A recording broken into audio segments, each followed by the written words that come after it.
Welcome to बोट Thakur IAS academy.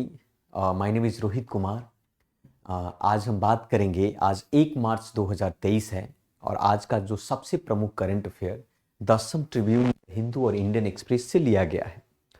जैसा कि आप सभी जानते हैं कि मार्च के महीने में जल्द ही आप लोगों को असम प्रीलिम्स, आप कह सकते हैं कि असम पब्लिक सर्विस कमीशन का एग्ज़ाम होने वाला है।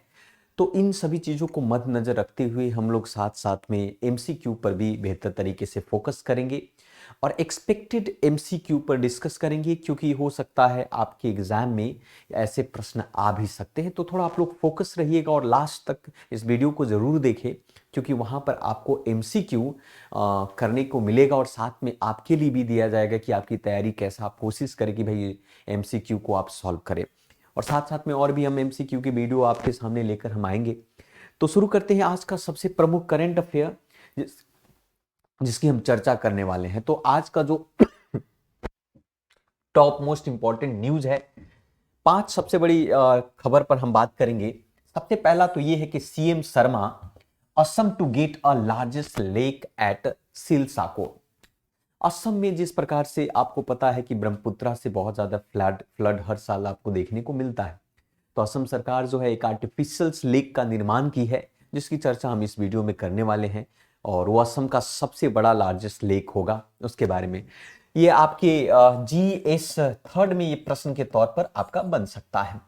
उसी प्रकार से हिंदुस्तान एरोनॉटिकल लिमिटेड ने DGCA से ये आप कह सकते कि नोड परमिशन जारी कर लिया है, क्योंकि भारत के अंदर में एक एयरक्राफ्ट हिंदुस्तान 228201 LW नामक जो है पैसेंजर्स एयरक्राफ्ट बनाया गया है, उस पर भी हम चर्चा करेंगे कि है क्या। तीसरा है कि प्रधानमंत्री जो इटली की प्रधानमंत्री जॉर्जिया मेलोन और 2 दिनों के लिए भारत विजिट करने वाली हैं। तो हम रायसेन जो चर्चा होगी उनके ऊपर, उस पर भी हम बात करेंगे। रायसेना डायलॉग के बारे में भी हम बात करेंगे कि रायसेना डायलॉग क्या है। इससे भी कई बार आपके असम पब्लिक सर्विस कमीशन में डायरेक्ट प्रश्न पूछ दिया जाएगा कि भाई इसका हेडक्वार्टर कहाँ है या फिर चर्चा कहाँ पर हुई थी। और कभी कभी खेल से प्रश्न पूछे जाते हैं, जैसा कि आप सभी जानते हैं खेल से अक्सर स्टेट पीसीएस में प्रश्न पूछे जाते हैं, खास करके असम पब्लिक सर्विस कमीशन में भी। तो इसकी भी चर्चा करेंगे कि आपको लियोन मेसी जो है win the best man player 2022 के अंदर में उनको फीफा अवार्ड भी मिला है। और लास्ट में हम लोग MCQ model questions paper framed as पर असम पब्लिक सर्विस कमीशन को मद्देनजर रखते हुए हम लोगों ने एमसीक्यू मॉडल क्वेश्चंस पेपर भी हम लाए हैं, ताकि एक्सपेक्टेड क्वेश्चन के तौर पर कह सकते हैं कि ऐसा प्रश्न आपके एग्जाम में भी पूछा जा सकता है। तो चलिए एक एक करके समझते हैं। सबसे पहले आप इस स्क्रीन बोर्ड पर आप देख रहे होंगे, ये आपके असम का सबसे लार्जेस्ट लेक है आपको सिलसाको में। सिलसाको के अंदर में आपको बनाया गया है। ऐसा इसलिए क्योंकि ओवर फ्लड की स्थिति होती है, तो इस आर्टिफिशियल लेक में फ्लड को कम किया जा सकता है, इसके पॉइंट ऑफ व्यू से बनाया है। थोड़ा सा जान लेते हैं क्या चर्चा में हर सकता है, आपके प्रश्न में जरूर क्वेश्चन बनेगा कि largest lake at Silsako, largest lake at Silsako. दरअसल क्या है कि 28 फरवरी को गुवाहाटी में आपके हमारे असम के मुख्यमंत्री उन्हें इस बात को, हेमंता बिश्वा जो है शर्मा है, उन्होंने इस बात को कहा कि हम लोग असम का सबसे बड़ा लार्जेस्ट आर्टिफिशियल लेक का निर्माण करेंगे, जिससे फ्लड की समस्या पर थोड़ा सा नियंत्रण हो सकता है। हालांकि इस बात का उन्होंने अनाउंसमेंट अपने ट्विटर न्यूज के माध्यम से इस लोगों को बताया। ये जो स्पेकुलर मॉडल का होगा प्रपोज किया गया है, जिसके इस तरीके से डिजाइन किया गया है ताकि जो आर्टिफिशियल फ्लडिंग पेरिनियल्स गुवाहाटी के अंदर में आसान रहे। और साथ साथ में हालांकि ऐसे क्वेश्चंस नहीं पूछेंगे, क्वेश्चन ये पूछेंगे कि भाई लार्जेस्ट लेक कहां बना है, तो सिलसाको के अंदर में बना है और असम का सबसे बड़ा लेक के तौर पर इसको माना जा रहा है।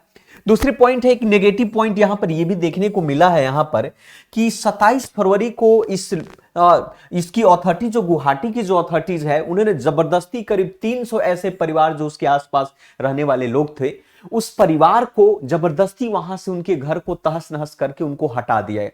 तो हालांकि ये नेगेटिव पॉइंट है आपका, encroachment of the government land on Assam में ऐसा काम किया गया। साथ साथ में 2 ऐसे मंदिर भी थे, उसको उस लेक के आसपास से उनको भी डिस्प्लेस कर दिया गया, हटा दिया गया, उसको डिस्ट्रॉय कर दिया गया। तो इसको लेकर भी काफी चर्चा में चल रही है। तो हो सकता है असम पब्लिक सर्विस कमीशन में डेफिनेटली आपको लार्जेस्ट लेक से संबंधित आपके प्रश्न पूछा जा सकता है, तो इसको आप ध्यान में रखिएगा। डेफिनेटली आपको ऐसे प्रश्न आपके एग्जाम में पूछे जाते हैं।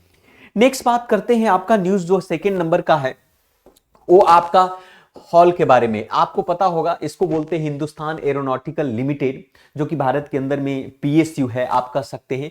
उन्होंने वहां डायरेक्टर जनरल ऑफ द, आप कह सकते हैं कि उन्होंने क्या किया कि न्यू वेरिएंट का एक पैसेंजर एयरक्राफ्ट बनाया हिंदुस्तान के नाम से, जिसका नाम है हिंदुस्तान 228-201 ALW के नाम से।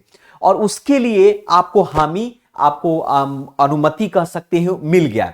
अब इसके बारे में हो सकता है आपके एग्जाम में प्रश्न क्या बनेगा कि हिंदुस्तान 228-201 किसके द्वारा बनाया गया है। तो सिंपल सी बात है कि भाई हिंदुस्तान एरोनॉटिकल लिमिटेड हॉल के द्वारा इसको डेवलप किया गया है। हालांकि ये सब प्रश्न के तौर पर नहीं पूछे जाते, मुख्य रूप से ये पॉइंट पूछा जा सकता है। हाँ, ये हो सकता है कि भाई मैक्सिमम टेक ऑफ वेट जो है 5695 5695 kg तक वियर कर सकता है, और एक साथ करीब करीब 19 ऐसे पैसेंजर को क्या कर सकता है, ले जा सकता है।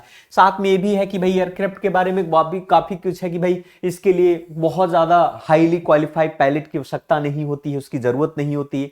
एबिलिटी को इनहांस किया जा सकता है, ऑपरेशनल कॉस्ट भी बहुत कम होता है क्योंकि जहाज बहुत ही छोटा है आपका, है ना, बहुत सारे। तो इसके लिए प्राइवेट तरीके से आप इसका प्रयोग कर सकते हैं। तो हिंदुस्तान 228-201 जो है के नाम एयरक्राफ्ट है, और काफी अच्छा स्टेप है। ऐसे प्रश्न भी आपके एग्जाम में प्रश्न के तौर पर पूछे जा सकते हैं। नेक्स्ट जो न्यूज है, जो मोस्ट इंपॉर्टेंट चीज अगर हम बात करें, आप सबको पता होगा कि प्रधानमंत्री, इटली की प्रधानमंत्री जो जॉर्जिया मेलोनिन जो है 2 दिनों के लिए भारत आई है, विजिट की है। विजिट करने के पीछे मकसद है उनका, क्योंकि हमारे यहाँ रायसेन डायलॉग्स का आयोजन किया गया है, जो कि हर साल होता है, दिल्ली में होता है। तो इटली की प्रधानमंत्री जॉर्जिया जो मेलोन हुए, आपको 2 दिनों के लिए भारत आई है, आपका 2 मार्च 2023 तक में। साथ में उनके डिप्टी प्राइम मिनिस्टर भी, साथ में फॉरेन मिनिस्टर एंटोनियो ताजानी भी आए हैं हाई पावर्ड बिजनेस डेलीगेशंस के लिए। इटली के प्रधानमंत्री जो है एक एज ए चीफ गेस्ट के तौर पर कहिए या कीनोट स्पीकर के तौर पर, ये 8वां जो रायसेन डायलॉग 2023 का आयोजन किया जा रहा है दिल्ली के अंदर में, तो उसको अटेंड करेंगे आपका। भारत के प्रधानमंत्री नरेंद्र मोदी और इटली के काउंटर पार्ट जो है, ये दोनों डिस्कस करेंगे भारत के बायलैटरल द्विपक्षीय समझौता पर डिस्कस करेंगे, रीजनल क्षेत्रीय या ग्लोबल इशू के मुद्दे पर बात करेंगे आपस में, और समस्या का समाधान करने की कोशिश करेंगे। पिछले जो ये डिप्लोमेटिक रिलेशन जो हमारा इटली के साथ करीब 75 सालों से ये चल रहा है, और ये चीजें बनी हुई है, तो इस पर चर्चा होगी। आपका ये प्रश्न आपका पूछ सकता है कि भाई कौन से ऐसे प्रधानमंत्री किस देश के थे जो रायसेन डायलॉग को अटेंड करने के लिए भारत विजिट करने आए थे। तो प्रश्न बन सकता है कि भाई वो आपका इटली के प्रधानमंत्री जॉर्जिया आपका मेलोनी। सो ऐसे प्रश्न आपके असम पब्लिक सर्विस में पूछे जा सकते हैं, तो इसको ध्यान देने की आवश्यकता है। थोड़ा सा आप ये भी समझ लीजिए कि रायसेन डायलॉग है क्या, किस तरीके से इस पर हो। तो एक्चुअली एक मल्टीलेटरल कॉन्फ्रेंस है, सिंपल सी बात कह सकते हैं कि मल्टीलेटरल कॉन्फ्रेंस है। एक ऐसा कॉन्फ्रेंस जिसके हम पर्टिकुलर जो ग्लोबल कम्युनिटी को मद्देनजर रखते हुए एक मुद्दों पर बात की जाती है, चैलेंजेस पे बात कर जाती है। हर साल इस पर बात किया जाता है, जैसे कि बात कर सकते हैं पॉलिसी को लेकर, बिजनेस को लेकर, मीडिया को लेकर, सिविल सोसाइटी को लेकर, या कह सकते हैं नई दिल्ली के अंदर में वाइड रेंज ऑफ, इन सभी चीजों के लिए अंतरराष्ट्रीय तौर पर बात किया जाता है रायसेन डायलॉग। ये याद रखिएगा कि रायसेन डायलॉग कहां पर है, आपका दिल्ली के अंदर में। मल्टी स्टेक होल्डर है आपका, क्रॉस सेक्टरल। तो हो सकता है इससे आपके प्रश्न आपके एग्जाम में पूछ सकता है, आपके एग्जाम में प्रश्न पूछे। होस्ट करने वाला जो ऑब्जर्वर रिसर्च फाउंडेशन जो है कोलैबोरेशन कर रहा है मिनिस्ट्री ऑफ एक्सटर्नल अफेयर के साथ और गवर्नमेंट ऑफ इंडिया के साथ, ये लोग होस्ट करेंगे। तो हो सकता है ये भी आपके एग्जाम में प्रश्न पूछा जा सकता है कि भाई होस्ट कौन कर रहा है, आयोजन कौन कर रहा है। तो ऑब्जर्वर रिसर्च फाउंडेशन किसके साथ कोलैबोरेशन किया, मिनिस्ट्री ऑफ एक्सटर्नल अफेयर के साथ और गवर्नमेंट ऑफ इंडिया के साथ।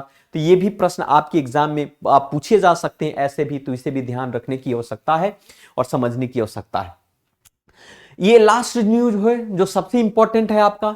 आप देख सकते हैं कि लियोनेल मेसी के बारे में, मेसी का नाम तो सुना होगा, बहुत बड़े फुटबॉलर है। उनको इस साल बेस्ट मेन प्लेयर 2022 का अवार्ड मिला है। जैसा कि आप सब जानते हैं कि फीफा वर्ल्ड कप हुआ था कतर में, इसका आयोजन किया गया था। सो लियोनेल मेसी 35 वर्ष के हैं, फीफा के बेस्ट मैन प्लेयर के तौर पर उनको चुना गया है इस साल 2022 के लिए आपका। कतर में आयोजन किया गया था वर्ल्ड कप आपका। अर्जेंटीना जो है कतर में दिसंबर 2022 में जब आयोजन हुआ तो अर्जेंटीना ने मैच जीता।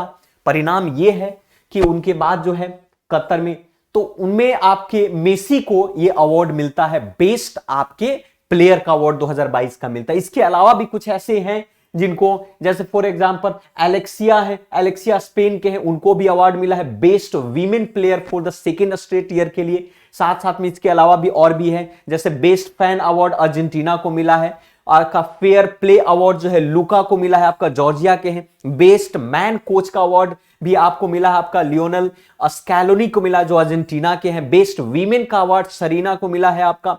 उसी प्रकार से मार्सिन, इनको बेस्ट गोल का अवार्ड मिला है। तो ये भी कभी कभी एग्जाम में पढ़, लेकिन ज्यादातर इंपॉर्टेंट मेसी से रिलेटेड हो सकता है, आपके प्रश्न एग्जाम में पूछे जा सकते हैं। तो ऐसे चीजें आपके एग्जाम में पूछे जाए।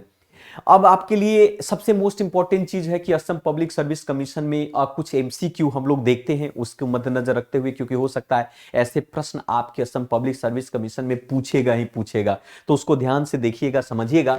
एक प्रश्न ये पूछ सकता है कि UNESCO list of world heritage site, इनमें से आपका ऑप्शन दे दिया काजीरंगा नेशनल पार्क, है ना। उसी प्रकार से आप इसमें देख सकते हैं कि काजीरंगा नेशनल पार्क हुआ, मानस वाइल्ड लाइफ सेंचुरी हुआ और वेस्टर्न घाट। तो इनमें से किनको UNESCO list of the world heritage मिला है? तो राइट आंसर क्या होगा इसका? डी राइट आंसर होगा। तीनों को आपको इसमें रखा गया। आप देख सकते हैं इस चीजों को, वेस्टर्न घाट हुआ, मानस वाइल्ड लाइफ सेंचुरी और काजीरंगा जो कि असम में ही है। What is the name of initiative to launch by the India bring back to Indian state Ukraine? आप सभी को पता है कि रसिया और यूक्रेन के बीच में युद्ध चल रहा था और इसी युद्ध के दौरान में जो बहुत सारे ऐसे भारतीय जो है यूक्रेन में अध्ययन के लिए गए थे और फंसे थे। ऐसी स्थिति में भारत सरकार ने एक ऑपरेशन चलाया था जिसका नाम था, उस ऑपरेशन के तहत जो है यूक्रेन से लोगों को बाहर निकालने के लिए भारत सरकार ने चलाया था, जिस ऑपरेशन का नाम था ऑपरेशन गंगा। तो हो सकता है ये प्रश्न आपके एग्जाम में पूछ दे, ऑपरेशन गंगा जो है किस देश के लिए चलाया गया था? यूक्रेन में फंसे भारतीयों को बाहर निकालने के लिए ये आपको चलाया गया था। Bring back Indians to stand together. अब आपके सामने एक और भी है, थर्ड नंबर का जो आपका एमसीक्यू है, ये बताइए which state has approved to proposal to replace to paper ballot with the electronics voting machine EVMs in local poll. Local poll में आपको ईवीएम को प्रयोग करने के लिए पहला बार जो है किस राज्य ने स्टेप लिया? तो असम ने लिया। So which state has approved the proposal to replace, उस proposal to replace to paper ballot paper with electronic, EVMs के साथ उसको रिप्लेस किया लोकस प्ले में, तो ये असम ने किया है। और ये क्वेश्चन सिर्फ आपके लिए है, आप इसे सॉल्व कीजिए। Which is the first railway station to implement to one station one product? So concept with the Etikoppaka toys के लिए आपके ऑप्शन में है मैसूर, विशाखापट्टनम, हैदराबाद और कोचिंग। तो ये आपके आंसर आप कमेंट बॉक्स में आपको लिखे कि क्या इसके राइट आंसर होगा, कि कौन सा पहला रेलवे स्टेशन है जहां पर वन स्टेशन वन प्रोडक्ट का कॉन्सेप्ट लाया गया है टॉयज के लिए। तो ये किस राज्य में है, कि आप कमेंट बॉक्स में आप लिखिए कि ये किस राज्य में है और इनमें से इस ऑप्शन में से किस में है आपका। तो राइट आंसर क्या होगा आप कमेंट बॉक्स में लिखिए। और ये असम पब्लिक सर्विस कमीशन में ऐसे ही प्रश्न पूछे जाते हैं, तो आप इसे फॉलो करें। डेली हम लोग एमसीक्यू के साथ साथ में हम आएंगे और करंट अफेयर भी आपको मजबूत होगा, तो आपकी एग्जाम बहुत ही बेहतर हो सकता है। तो आज के लिए इतना ही। सो मिलते हैं फिर से दूसरे वीडियो में। So thank you very much. मिलते हैं फिर से दूसरे वीडियो में। कमेंट करना ना भूलें।